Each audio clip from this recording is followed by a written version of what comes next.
I've been interested in and loved my music throughout my life.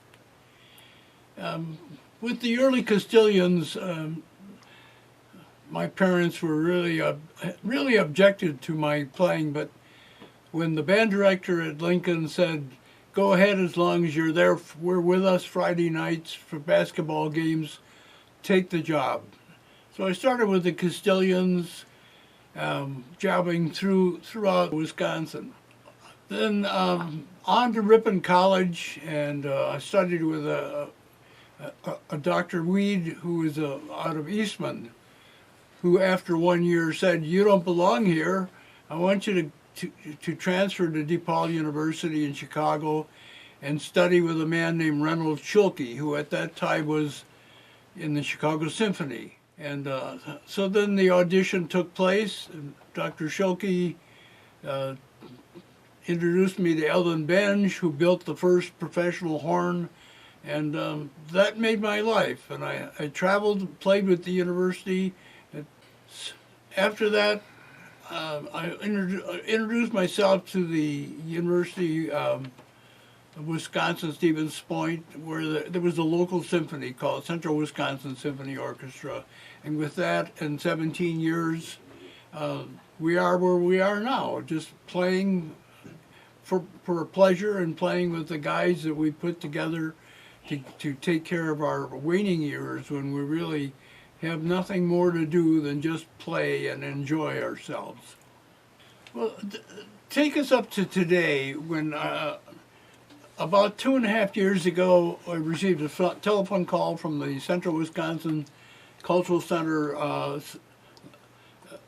manager who said, you're going to love this, but we have a piano player walked in from the city, had moved up here from Chicago.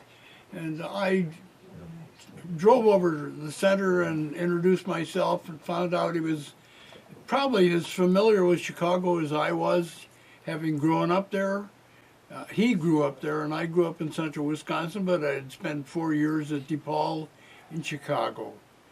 So we've had a love affair that continues on. I thought, well, let's get this combo together, and by calling Kubishak, an old friend, and our mutual friend, because we had worked together at Spelt Music, and then knowing that Cecil Leverton was still playing bass fiddle, because I had asked him to come into City Band before Don Cheeseborough, the current director at that time, needed bass. He needed more foundation in the band. And Cecil joined us. So now we have a quartet. We call it Four on the Floor because we're just about as ready to start over as we are in the beginning life. With Four on the Floor, we had to find music, and fortunately, none of the music that I had collected over the years had been thrown out.